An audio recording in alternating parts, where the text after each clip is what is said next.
Sublime gracia del Señor, que un infeliz salvó.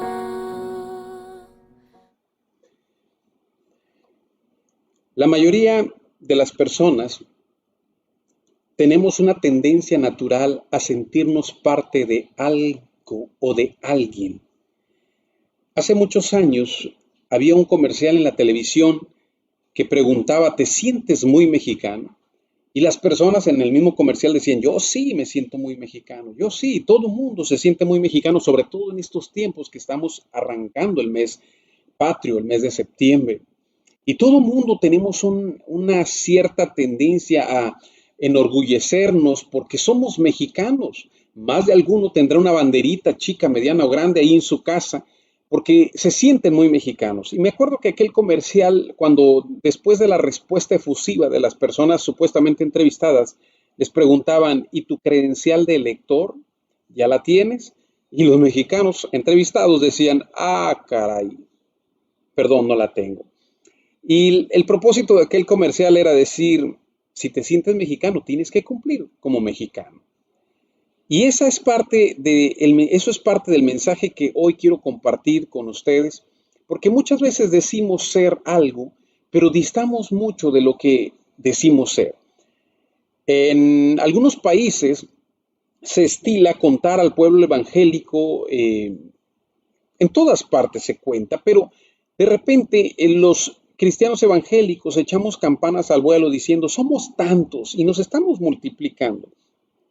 Y hoy en día no es difícil que la gente diga yo soy cristiano, porque ahora hasta está de moda decir que soy cristiano. Pero la realidad de las cosas es que tú y yo sabemos que ser cristiano no nada más es decirlo, no nada más es ser parte de una cifra, parte de un censo. Ser cristiano es algo más inclusive que cantar, como decía aquel canto, ser cristiano es algo más que levantar las manos y cantar. Ser cristiano es algo más que ir a la iglesia, al templo. Ser cristiano es algo más que decir Dios te bendiga, amén, gloria a Dios, varón, qué sé yo. ¿Cuántas palabras podemos pronunciar en la iglesia? Ser cristiano tiene que ver con tu manera y mi manera de vivir. Jesucristo dijo, ustedes son mis discípulos si hacen lo que yo les mando. Y desde ahí Jesús marca una pauta y marca una línea muy definida acerca de aquellos que decimos ser cristianos y los que realmente son cristianos. No quiero hacer una separación ni quiero hacer sentir mal a nadie. Lo que sí quiero es ayudarte y ayudarme a mí mismo a definir más allá de nuestras palabras, nuestra razón, nuestra identidad de lo que decimos ser. Por eso el mensaje que hoy quiero compartir con ustedes tiene ese título, es un poquito desafiante, es un poquito retórico, somos o no somos, pero la realidad de las cosas es que esa pregunta o esa exclamación la tendríamos que hacer constantemente porque eso va a marcar nuestros pasos, nuestras decisiones, lo que nosotros mostramos a la gente. En este mundo, y más en este siglo XXI, las personas han adquirido una personalidad que va compuesta por un espacio en nuestras vidas llamado simulación. Y es decir, las personas les encanta aparentar lo que no son. Y cuando nosotros estamos tratando de aparentar lo que somos, tarde o temprano, como no somos, va a aflorar esa situación. Y tarde o temprano va a aflorar lo que en realidad somos. Por eso es que cuando tú de repente quieres hablar en un tonito, en un acento que no es el tuyo, y de repente quieres salir a la luz con un acento para presumir que tú hablas de tal o cual manera y no es así, pues corres un grave peligro de que el día menos pensado alguien te capte por ahí hablando tal cual o nos capte hablando como somos. Y ahí es donde entonces se sufren un poquito esas decepciones porque en realidad estamos mostrando a la gente, estamos mostrando al mundo algo que dista mucho de lo que en realidad somos. El mensaje de hoy lo vamos a dividir de tres maneras. Los tres puntos que ya de alguna manera los venimos haciendo ya en forma continua y los 3 puntos a tratar en esta mañana son los siguientes. Los 3 puntos, el número 1 se llama identidad, el número 2, convicción y el número 3, propósito. 3 puntos fundamentales que quiero tratar con usted a través de la palabra de Dios y que cada uno de nosotros vayamos identificándonos o posicionándonos en cada uno de esos. Cuando usted y yo vemos a los cristianos o a los musulmanes o a los católicos o al grupo que usted quiera, regularmente tenemos ciertos elementos visibles que nos permiten identificarlos. Yo puedo identificar cuando van 2 personas por las calles y 2 señoras o señores o portafolio o bolsa grande, un paraguas y yo ya sé a qué grupo pertenecen. Yo puedo identificar cuando veo a dos varones con corbata bien vestiditos y regularmente jóvenes y güeros, ya sé de quién se trata. O puedo identificar perfectamente cuando una persona trae un turbante y una vestimenta, ¿sí? Y trae quizás algún artefacto religioso, ya puedo identificar de quién se trata. O cuando vamos en el camión, cuando pasamos por una capilla y de repente veo que algunas personas se persignan, ya identifico de quién se trata. Ahora yo pregunto, ¿cómo identificamos a los que decimos ser hijos de Dios? ¿Cómo los identificamos? Porque la realidad de la vida es que donde quiera que vayamos, hay personas que dicen ser cristianos. Hay personas que se cuentan dentro del grupo de los cristianos. Pero muchos de ellos permanecen en un anonimato o, como se les dice por ahí, en la secreta, ocultando que nadie se dé cuenta que ellos son cristianos por temor a una represalia, alguna burla o quizás perder alguna amistad. Pero las cosas no pueden ser así con los hijos de Dios. El mensaje que hoy te estoy compartiendo tiene como fondo una imagen que quiero que la observes un poquito. Te vas a dar cuenta que es un símbolo de una especie de pez, era un pez, ¿sí? Y unas letras ahí que no nos vamos a meter en más detalles. Ese símbolo tiene su historia y tiene su origen en aquellos tiempos en donde el cristianismo o los cristianos eran fuertemente perseguidos. Estoy hablando de los principios de la iglesia. Por allá en el siglo I, la iglesia o los cristianos estuvieron siendo fuertemente reprendidos por los grupos religiosos y por las autoridades de gobierno. No era permitido profesar una fe en Cristo. A ellos, a los que decidían seguir a Cristo, regularmente, si no eran encarcelados, pues eran asesinados. Cuando llegó algún emperador a Roma, como aquel llamado Nerón, pues le pareció muy bien divertirse con los cristianos. Entonces, cuando una persona era descubierta como un cristiano, pues lo tomaban preso y lo llevaban a un lugar como un objeto de espectáculo, y este emperador Nerón agrupaba a los cristianos y le daba una fiesta a los romanos. La gente, familias enteras acudían al circo romano para ver el espectáculo y para ver lo que iba a suceder ahora con las presas nuevas llamados cristianos. Muchos de los cristianos eran arrojados a las fieras, a los leones, y eran devorados sin piedad por los animales carnívoros. Niños, mujeres, varones, eran cruelmente azotados, algunos eran quemados, y el pueblo de aquel entonces se enardecía en la fiesta y pedía más y más y más. De tal manera que ser cristiano era muy peligroso para aquellos tiempos. Por eso, cuando se querían identificar entre sí los cristianos, pues era muy complicado porque nadie podía hablar a ciencia abiertamente y decir yo soy cristiano como lo hacemos hoy en día.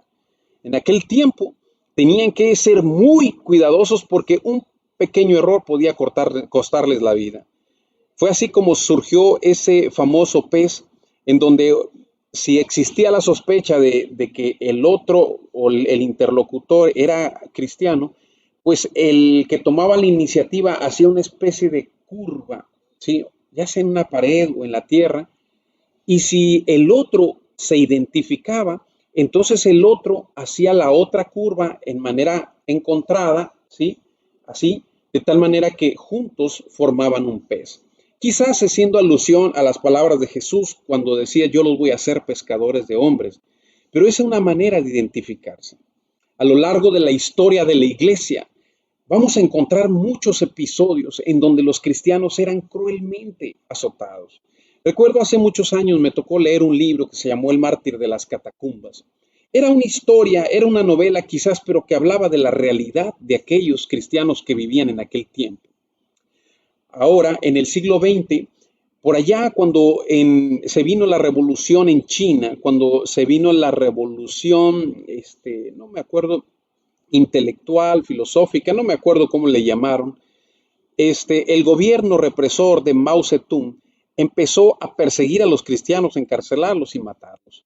Y en ese tiempo surgió el testimonio de un hombre que existe en las librerías, ese libro llamado El hombre celestial o Un hombre celestial.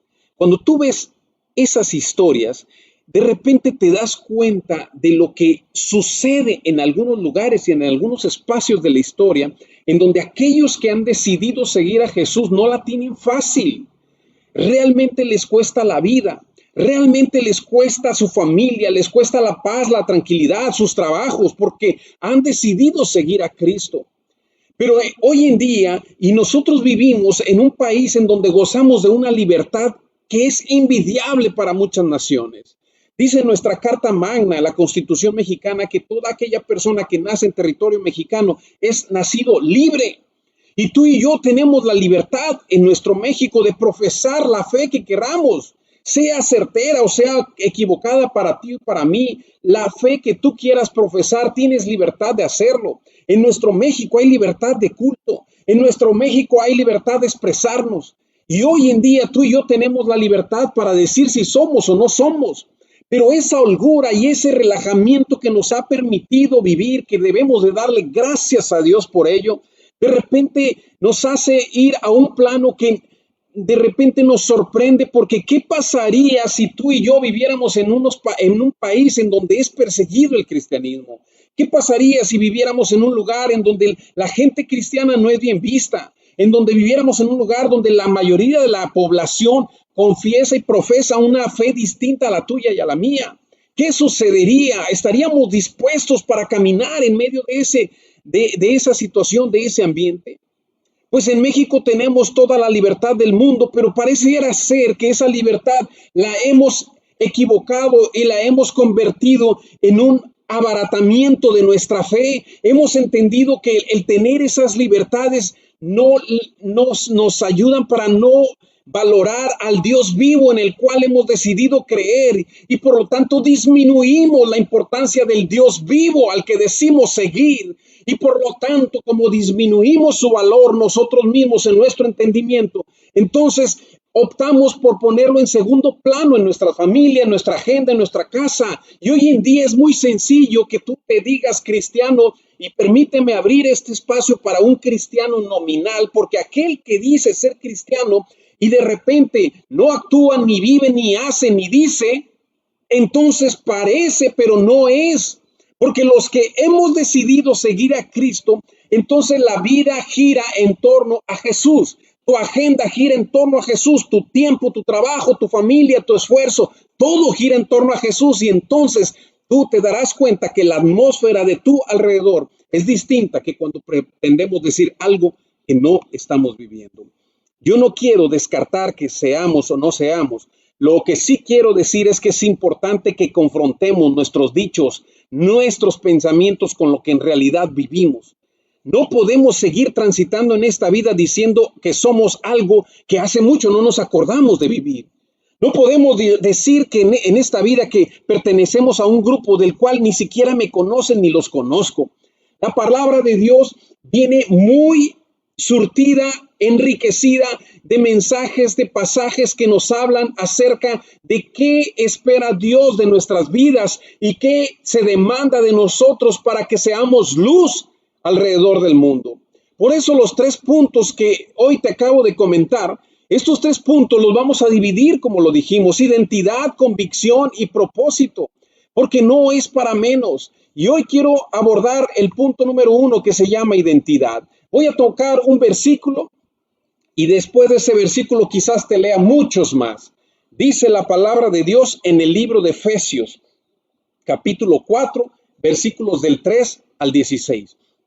Dice la palabra de Dios: solícitos en guardar la unidad del espíritu en el vínculo de la paz, un cuerpo y un espíritu, como fuisteis también llamados en una misma esperanza de vuestra vocación.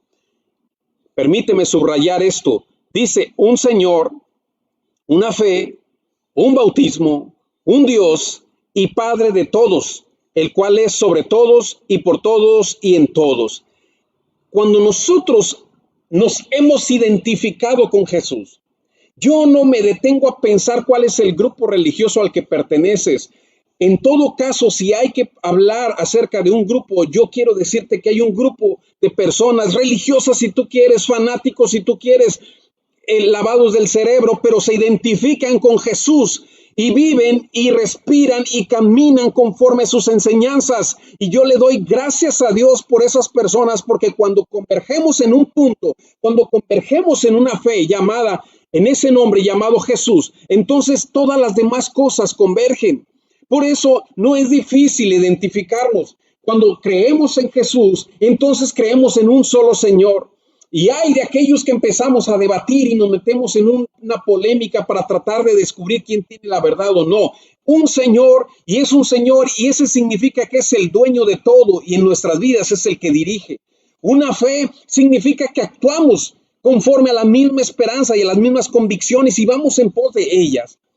Cuando actuamos y creemos en Jesús y tenemos nuestra fe depositada en eso, significa que yo no ando buscando por otro lado, porque he encontrado en Jesús la respuesta. Yo no necesito ir con el adivino, con el gurú, no necesito leer los horóscopos, no necesito que nadie venga y me lea la mano. Yo no necesito andar haciendo unas prácticas religiosas distintas por aquello de que la mía no funcione. Es una fe y eso es identidad. Un bautismo, cuando Jesús comisionó a sus discípulos, les dijo: vayan por todo el mundo, id por todo el mundo y prediquen el evangelio y bautícenlos en el nombre del Padre, del Hijo y del Espíritu Santo. Y subraya la palabra bautismo porque es su identidad. Una vez que la persona decía: yo creo en Jesús, en ese momento los discípulos bautizaban para darle identidad a los que estaban sumándose a las filas del cristianismo. Por eso es importante estar bautizados. Pero si tú y yo todavía divagamos y no sé si me bautizo o no me bautizo, déjame decirte que esto es identidad. Y si todavía no estás seguro es porque no te sientes identificado. Pero cuando nos identificamos con algo, no andamos buscando otras versiones, no andamos buscando otros grupos para ver si yo me relaciono o me acomodo mejor con ellos. Mi identidad me dice que es Jesús. Mi fe descansa en Jesús, mi esperanza está en Jesús, mi bautismo es en Jesús. Y el mismo Dios al que yo adoro, adoran todos los que siguen a Jesús, un mismo Dios y Padre de todos, y el cual es por sobre todos. Y cuando dice que es por sobre todos, Él significa que Él es la autoridad máxima sobre nuestras vidas, y que aquí no cuenta, no es prioridad tu opinión ni mi opinión, sino la opinión de nuestro Dios que está en los cielos y en todo lugar. Y cuando decido agradar a aquel que tiene la última palabra, entonces, ¿sabes una cosa? Yo coincido con todos aquellos que forman parte del mismo grupo. Eso es identidad. Quiero leerte un pasaje que se encuentra en las Escrituras para que veas cómo Dios lo tiene claro y cómo Dios le preocupa que tú y yo estemos bien convencidos de lo que somos. Dice la palabra en el Evangelio de Juan, capítulo 1, yo lo voy a leer, dice: como les has dado, la última oración de Jesús le dijo al Padre: como les has dado potestad sobre toda carne para que dé vida eterna a todos los que le diste, y esta es la vida eterna, que te conozcan a ti, el único Dios verdadero, y a Jesucristo, a quien has enviado. Y Jesús le dice al Padre: Padre, yo te he glorificado en la tierra, he acabado la obra que me diste que hiciese. Ahora pues, Padre, glorifícame tú al lado tuyo, con aquella gloria que tuve contigo antes que el mundo fuese. He manifestado tu nombre a los hombres que del mundo me diste, tuyos eran y me los diste y han guardado tu palabra. ¿Sabes de quiénes está hablando? Está hablando de ti y de mí. Y Jesús está orando por ti y por mí y le está diciendo, Padre, esos que estaban en el mundo y tú me los diste, entonces yo oro por ellos y te pido por ellos y ahora han conocido que todas las cosas que me has dado proceden de ti. Porque las palabras que me diste les he dado. Y está hablando de que Jesús te dio a ti su enseñanza, sus palabras. Y dice la Escritura, y ellos las recibieron y han conocido verdaderamente que salí de ti y han creído que tú me enviaste. Eso es identidad. Jesús está hablando y está intercediendo ante el Padre y diciendo, Señor, así son los que tú me has dado. Han creído, han entendido y han decidido también vivir por ti. Pero cuando tú y yo entendemos el concepto de identidad, entonces empezamos a desmarcarnos de todo aquello que no nos identifica con Jesús. Empezamos a separarnos de aquellas prácticas que no nos identifican con Jesús.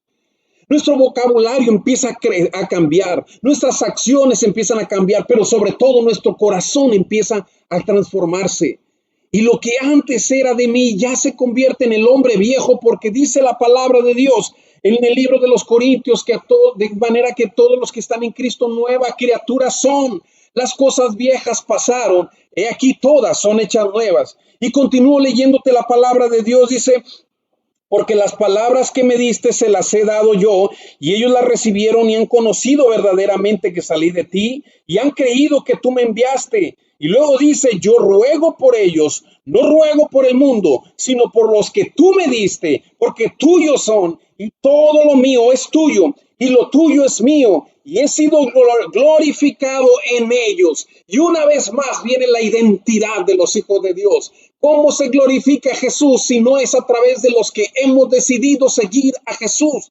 Pero si tú y yo somos personas que nada más nos decimos o somos creyentes nominales, entonces déjame decirte que eso no glorifica a Jesús. Lo que glorifica a Jesús son tus acciones, tus pensamientos, tus dichos y tu fe. Y eso es lo que te identifica con Él. Y sabes que cuando tú te identificas con Jesús, no estás solo. Somos muchos, somos miles y millones a lo largo de la historia que hemos decidido identificarnos con Jesús.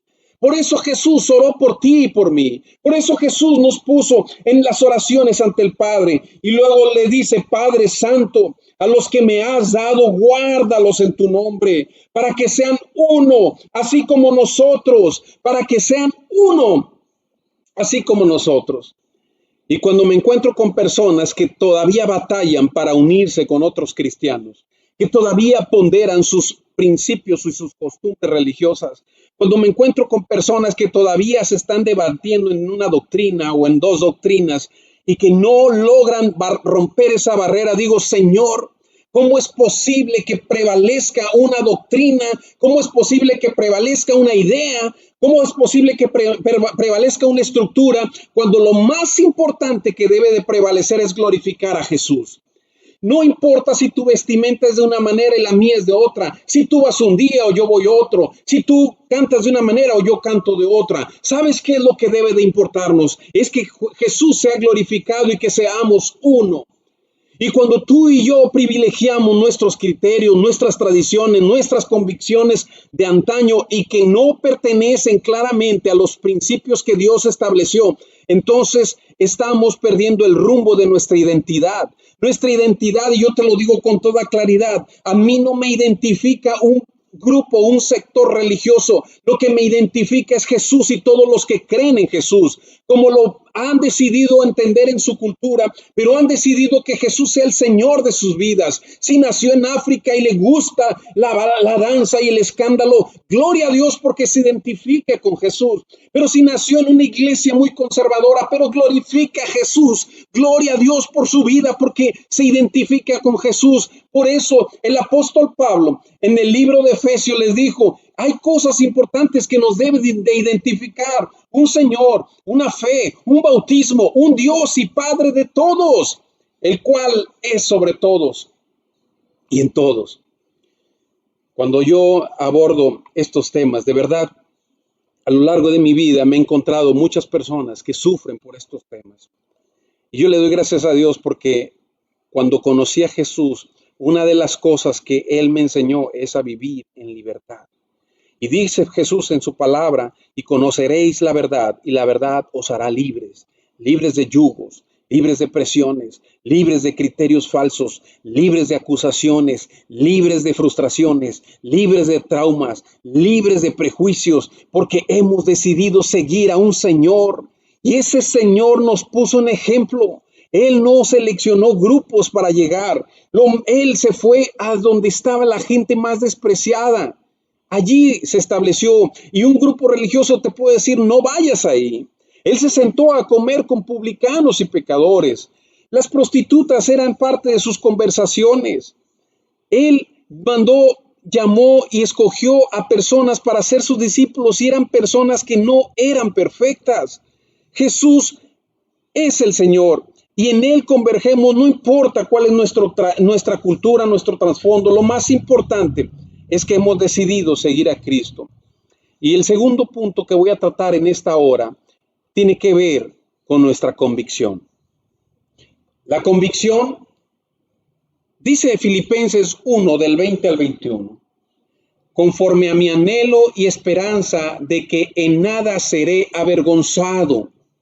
Antes bien, con toda confianza como siempre, ahora también será magnificado Cristo en mi cuerpo, o por vida, o por muerte, porque para mí el vivir es Cristo y el morir es ganancia.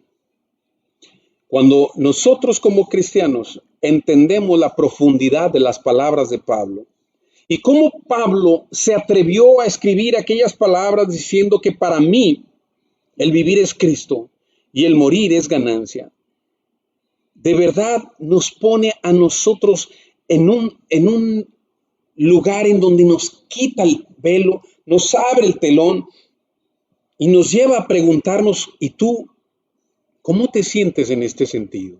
¿Cómo te ves en esta parte? Porque déjame decirte una cosa, no se trata de que andemos deseándonos la muerte unos a otros, ni que yo ande predicando que ya me quiero morir, no se trata de eso. Se trata de qué lugar le das tú a ese momento final de nuestras vidas. Porque déjame decirte que hoy en día, hasta este momento he conocido cantidad de creyentes que tan solo por el hecho de imaginarse que un día van a morir les entra una depresión terrible.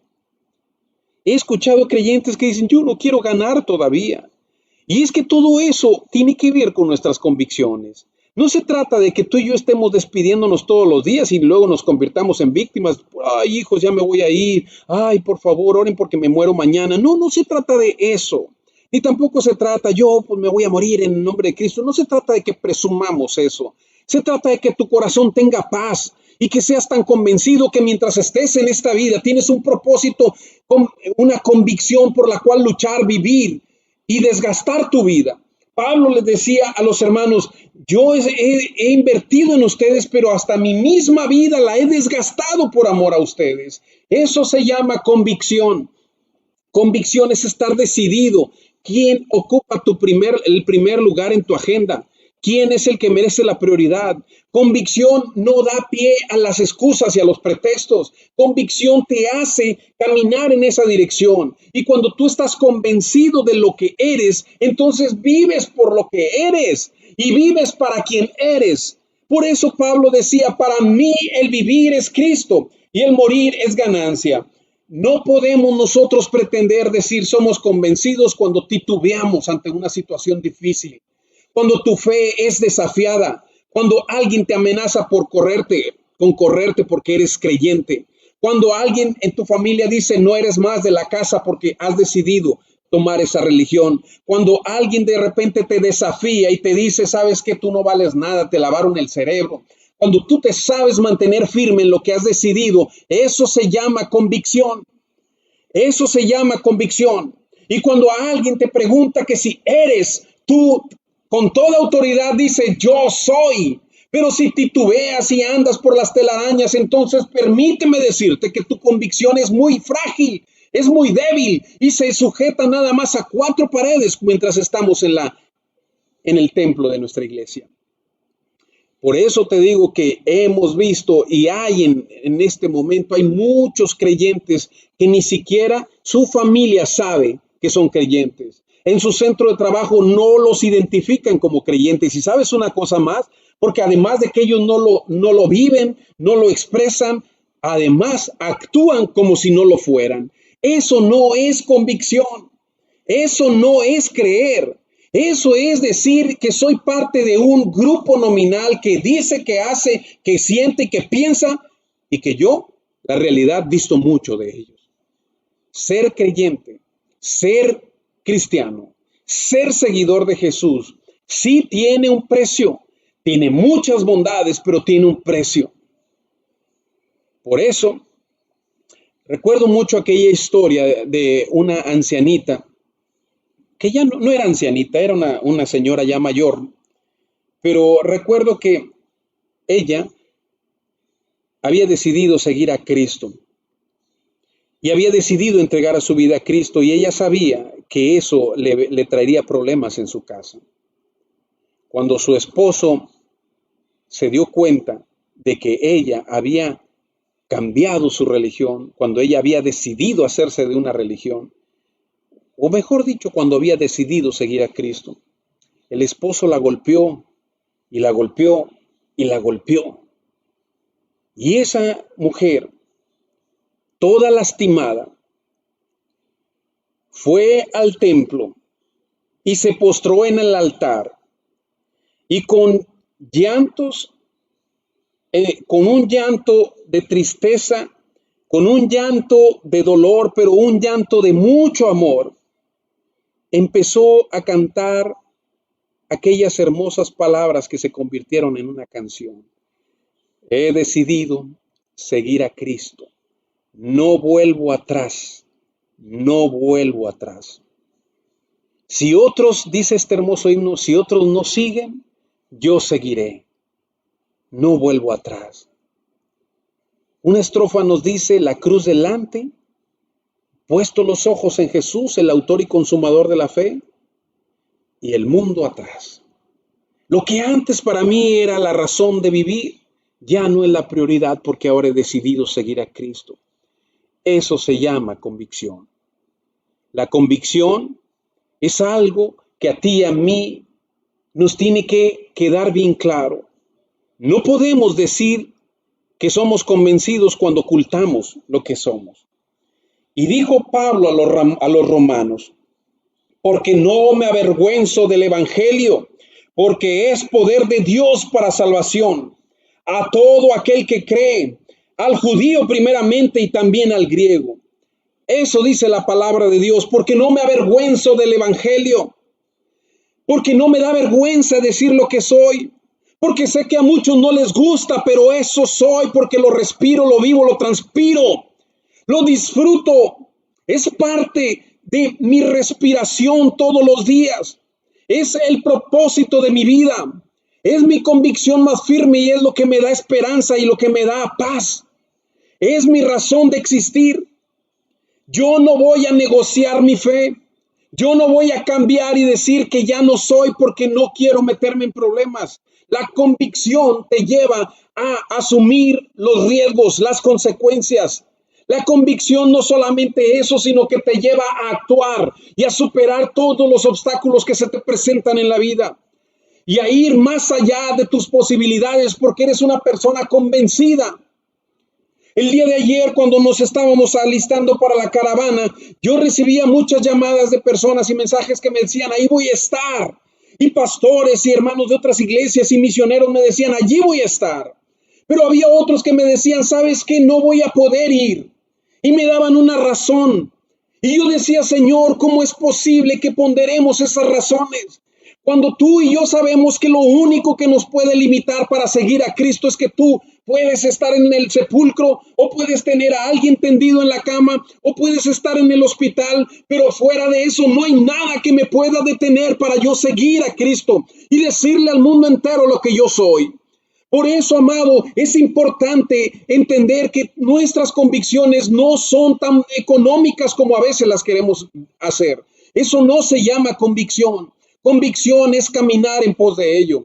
Y si un día, como decía David, yo me alegré con los que me decían, a la casa de Jehová iremos. Y es que esa gente seguramente David las encontraba en las calles, las encontraba en las esquinas y decían, nos vemos en la casa de Dios, porque su vida giraba en torno a un propósito, a una identidad, a un Señor. Y no había cosa que obstruyera sus pensamientos. No se cruzaba una fiesta, no se cruzaba un compromiso familiar. El trabajo no era más importante. No era más importante su sentir incómodo físicamente, porque creía que había un Dios soberano, que si le dábamos la prioridad a Él, que si le entregamos nuestra razón de ser a Él se encarga de todas las demás cosas. Por eso Jesús a través de Mateo nos dice, buscad primeramente el reino de Dios y su justicia, y todo lo demás será añadido. Pero hoy en día encontramos a muchos creyentes que les cuesta mucho trabajo entender eso. De repente nos volvemos creyentes cuando tenemos un problema y queremos que todo el mundo se sume en ese problema, pero cuando no lo tenemos, nos cuesta trabajo entender que es tiempo de sumarme al problema de otros, que es tiempo de orar por otros. El día de ayer nuestros hermanos, los que fuimos a la caravana, estuvimos orando por los enfermos que estaban en el hospital. No bastó la oración de nuestra casa, salimos en pos de ellos, nos paramos frente al hospital, extendimos nuestras manos, declaramos que hay sanidad en Jesucristo. No importó la crítica, no importó el señalamiento, no importó cuántos claxon ofensivos había en el camino. Lo que importaba era que Jesús fuera glorificado, y en eso manifestamos la convicción, los que hemos decidido creer en Jesús. No es la única manera, pero cada vez que los hijos de Dios tienen que dar la cara, tenemos que ponderar el nombre de Jesús. La convicción es fundamental en nuestras vidas. La convicción no se negocia. La convicción no se canjea por nada. La convicción se vive. La convicción nos da identidad. Voy a ir al punto número 3. ¿Recuerdas que dijimos que había 3 puntos? Muy bien, voy a compartir contigo el tercer punto. Y espero que sigas ahí. Todavía no he alcanzado a ver los mensajes que están acá, pero yo espero en Dios que tú estés leyendo las escrituras al mismo tiempo que yo y estés disfrutando de lo que Dios nos está mostrando en su palabra.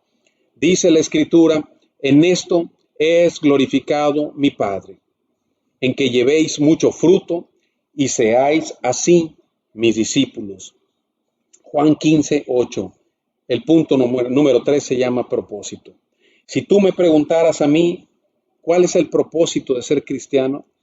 Mira, hay muchísimos, pero el propósito de ser cristiano, puedo decírtelo con muchos pasajes, pero a mí personalmente me identifica eso, en que llevemos mucho fruto. Y llevar mucho fruto no nada más es llevar dinero, no. Ni llevar mucho fruto significa nada más acarrear gente a la iglesia. Esa es una de las maneras, desde luego, y se glorifica a nuestro Padre. Y es algo que debiéramos hacer nosotros de manera permanente. Llevar mucho fruto también es que llevar en nuestras vidas el fruto del Espíritu Santo. Amor, gozo, paz, paciencia, benignidad, bondad, fe, mansedumbre, templanza. El fruto del Espíritu en nuestras vidas. Jesucristo nos dijo en su palabra que Él tenía muchas cosas, muchos planes. Dios dice, mis pensamientos para ustedes son buenos, no son de mal.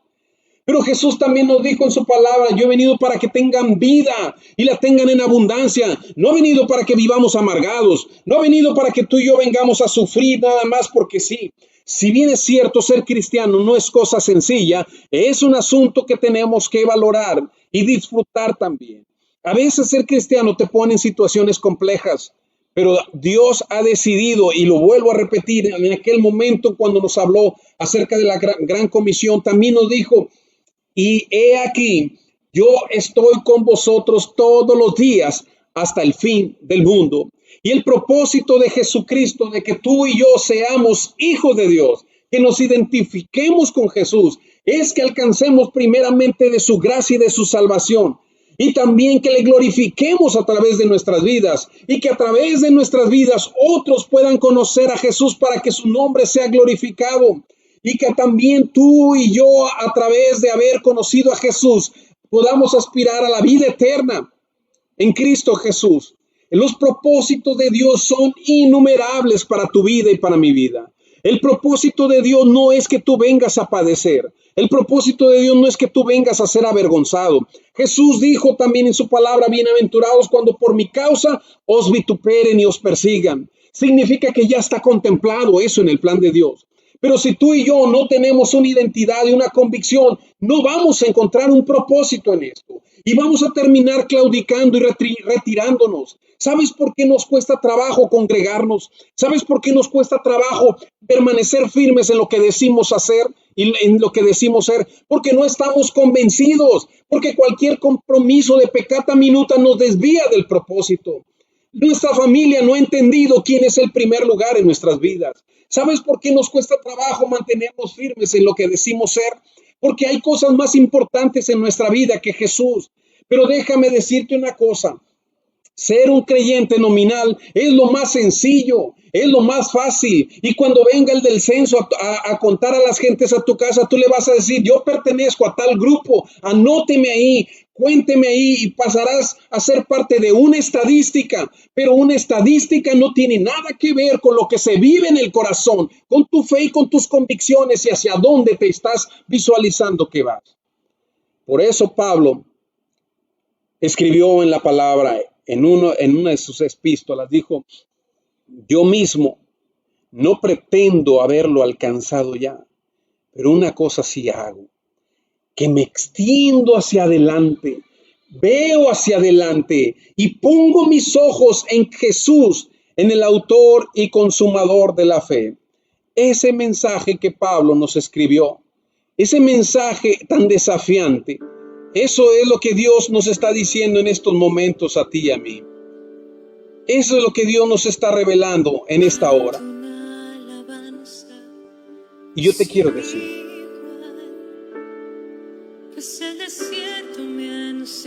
¿qué vas a hacer con la fe que has decidido tomar?